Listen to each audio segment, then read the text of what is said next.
فلبثت سنين في أهل مدين ثم جئت على قدري يا موسى واصطنعتك لنفسي اذهب أنت وأخوك بآياتي ولا تنيا في ذكري اذهبا إلى فرعون إنه طغى فقولا له قولا لينا لعله يتذكر أو يخشى۔ پھر تو اے موسیٰ کئی سال تک آپ مدین کے لوگوں میں ٹھہرے رہے، پھر تقدیر الہی کے مطابق اے موسیٰ آپ آئے اور میں نے آپ کو خاص اپنی ذات کے لیے پسند فرما لیا۔ اب آپ اپنے بھائی ہارون سمیت میری نشانیاں ہمراہ لیے ہوئے جائیے، خبردار میرے ذکر میں سستی نہ کیجیے۔ آپ دونوں فرعون کے پاس جائیں اور اس نے تو بڑی سرکشی کی ہے، اسے نرمی سے سمجھائیں کہ وہ سمجھ لے یا ڈر جائے۔ سامعین، اب آیتوں کی تفصیل سماعت کیجیے۔ موسیٰ علیہ السلام مدین۔ موسیٰ علیہ السلام سے اللہ تعالیٰ فرما رہے ہیں کہ آپ فرعون سے بھاگ کر مدین پہنچے، یہاں سسرال مل گئی اور شرط کے مطابق ان کی بکریاں برسوں تک چراتے رہے۔ پھر اللہ تعالیٰ کے اندازے اور اس کے مقررہ وقت پر تم اے موسیٰ اس کے پاس پہنچے۔ اللہ تعالیٰ کی کوئی چاہت نہیں چھوٹتی، کوئی فرمان نہیں ٹوٹتا۔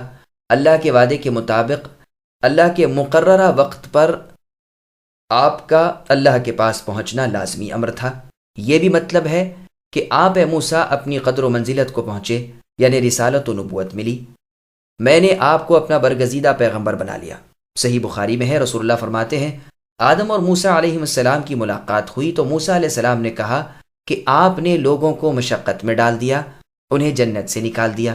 آدم علیہ السلام نے فرمایا آپ کو اے موسیٰ اللہ تعالیٰ نے اپنی رسالت سے ممتاز فرمایا اور اپنے لیے پسند فرمایا اور تورات عطا فرمائی۔ کیا اس میں آپ نے یہ نہیں پڑھا کہ میری پیدائش سے پہلے یہ سب مقدر ہو چکا تھا؟ کہا ہاں۔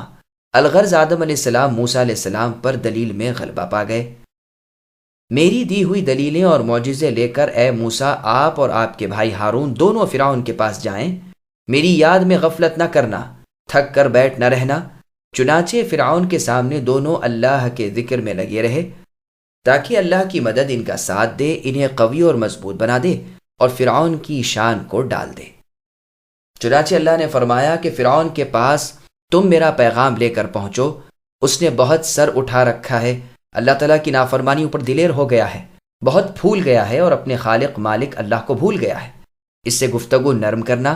دیکھو فرعون کس قدر برا ہے، موسیٰ علیہ السلام کس قدر بھلے ہیں، لیکن حکم یہ ہو رہا ہے کہ نرمی سے سمجھانا۔ یزید الرقاشی رحمہ اللہ اس آیت کو پڑھ کر فرماتے ہیں یا من یتحبب الی من یعادیہ فکیف من یتولاہ وینادیہ، یعنی اے وہ اللہ تعالیٰ جو دشمنوں سے بھی محبت اور نرمی کرتے ہیں، آپ کا کیسا کچھ برتاؤ ہوگا اس کے ساتھ جو آپ ہی سے محبت کرتا ہو اور آپ ہی کو پکارتا ہو۔ وہب رحمہ اللہ فرماتے ہیں کہ نرم گفتگو کرنے سے مراد یہ ہے کہ اس سے کہنا میرے غضب و غصے سے میرے مغفرت و رحمت بہت بڑی ہوئی ہے، تبلیغ نرم لہجے سے کرو۔ اکرمہ رحمہ اللہ فرماتے ہیں نرم بات کہنے سے مراد اللہ تعالیٰ کی وحدانیت کی طرف دعوت دینا ہے کہ وہ لا الہ الا اللہ کا قائل ہو جائے۔ حسن بصری رحمہ اللہ فرماتے ہیں اس سے کہنا کہ تمہارے رب اے فرعون اللہ تعالیٰ ہیں، تمہیں مر کر اللہ تعالیٰ کے وعدے پر پہنچنا ہے جہاں جنت و دوزخ دونوں ہیں۔ سفیان رحمہ اللہ فرماتے ہیں اے موسیٰ فرعون کو میرے دروازے پر لا کھڑا کرو، الغرض تم اس سے نرمی اور آرام سے گفتگو کرنا تاکہ اس کے دل میں تمہاری باتیں بیٹھ جائیں، جیسا کہ اللہ نے سورہ نحل کی آیت نمبر 125 میں فرمایا ادع الى سبیل ربک بالحکمت والموعظۃ الحسنۃ وجادلہم باللتی ہی احسن، یعنی اپنے رب کی راہ کی دعوت انہیں حکمت اور اچھے واز سے دیجیے اور انہیں بہترین طریقے سے سمجھا بجھا دیجیے تاکہ وہ سمجھ لے اور اپنی ضلالت ہلاکت سے ہٹ جائے یا اپنے رب تعالیٰ سے ڈرنے لگے اور اللہ کی اطاعت و عبادت کی طرف متوجہ ہو جائے، جیسے اللہ نے سورہ فرقان کی آیت نمبر 62 میں فرمایا لمن اراد ان یذکر او اراد شکورا، یہ نصیحت اس کے لیے ہے جو عبرت حاصل کر لے یا شکر گزار بن جائے۔ بس عبرت حاصل کرنے سے مراد برائیوں سے اور خوف کی چیز سے ہٹ جانا اور ڈر سے مراد اطاعت کی طرف مائل ہو جانا ہے۔ حسن بصری رحمہ اللہ فرماتے ہیں اس کی ہلاکت کی دعا نہ کرنا جب تک کہ اس کے تمام عذر ختم نہ ہو جائیں۔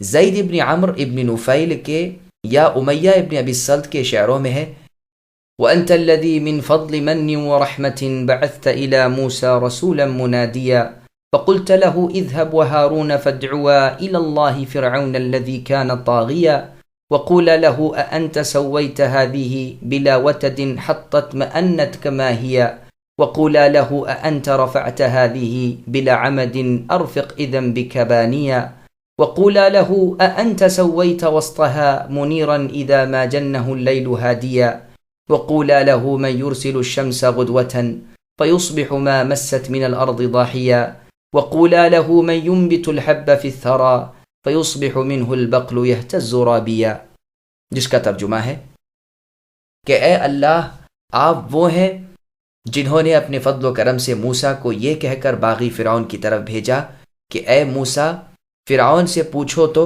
کہ کیا اس آسمان کو بے ستون کے تو نے اے فرعون تھام رکھا ہے، اور کیا تو نے ہی اسے بنایا ہے، اور کیا تو نے ہی اس کے درمیان روشن سورج کو چڑھایا ہے جو اندھیرے کو اجالے سے بدل دیتا ہے؟ ادھر صبح کے وقت وہ نکلا، ادھر دنیا سے ظلمت دور ہوئی۔ بھلا بتلا تو کہ مٹی میں سے دانے نکالنے والے کون ہیں، پھر اس میں بالیں پیدا کرنے والے کون ہیں؟ کیا ان تمام نشانیوں سے بھی تو اللہ تعالیٰ کو نہیں پہچان سکتا کہ یہ سارے کام اللہ ہی کرتے ہیں، کوئی دوسرا نہیں کرتا اور نہ کر سکتا ہے۔